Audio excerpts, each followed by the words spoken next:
Ai.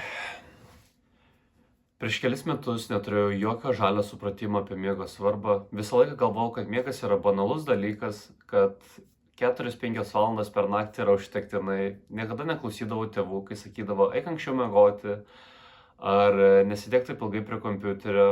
Ir visą laiką galvojau, kad tai yra nesvarbu. Galvojau, kad miegas yra vienas tokių neįdomesnių dalykų gyvenime ir jis nėra reikalingas. Tačiau, kai pradedi gyventi vienas, pradedi ieškoti tinkamų vertybių pagerinti savo gyvenimą, supranti, kad miegas yra vienas tų esminių dalykų, kuris padeda jūsų gyvenime. Tai šiandien norėčiau pakalbėti apie 3 faktus, kurie pagerina miego kokybę ir gali padėti jums. Tai pirmas dalykas, dėl ko miegas yra labai svarbu.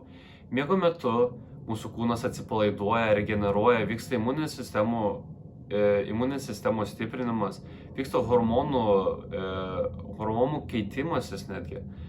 Ir viskas dar priklauso ir fizinė būklė. Fiziniai būkliai. Turiu omeny, mūsų kūnas atsipalaiduoja, mūsų ląstelės netgi dauginasi miego metu ir tai padeda ne tik moterims, bet ir ypač vyrams. Nes 4-5 valandas per naktį sumažina mūsų testosterono lygį iki tokio mažo lygio, kad sendina žmogų 10 metų. Įsivaizduokite, 10 metų.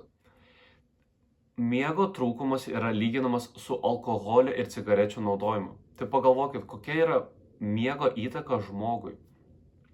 Taip pat norėčiau pakalbėti, dėl ko miegas gerina produktyvumą ir kūrybiškumą. Iš savo asmeninės patirties galiu pasakyti, kad per pastarąsias 4-5 mėnesius, kai gaunu pakankamai 8-9 valandas miego, mano produktyvumas pakilo nuo 40% ar 30-40% iki 70-80%. Aš pradėjau sveikai maitintis, mano produktyvumas pakilo, mano emocinė būklė pakilo, mano noras eiti į mokyklą ir kažką kurti joje pagerėjo. Netgi mano mokytojai yra nustebę, nes aš buvau tas vaikas, kuris visą laiką galvojo, kad į mokyklą, nes pas mane yra tokia programa, kurioje aš galiu eiti 1 ar 2 dienas į savaitę tik tai į mokyklą.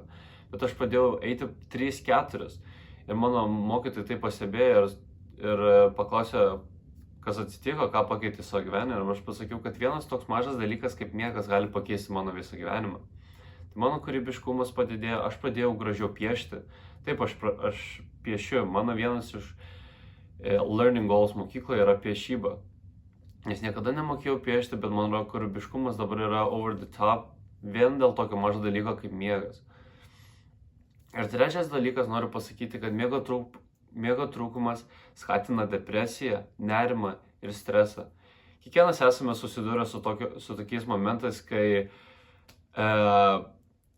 atrodo, kad tos 5-6 valandas per naktį pagerins mūsų dieną, bet iš tikrųjų realybė yra tokia, kad atsikėlus ryte neužtektinai miega, jūs tapsite irzlus, jūs darbe galite užpykti ant savo darbuotojų ir tai yra visiškai normalu ir galite kaltinti tik save, nes jums trūksta miego.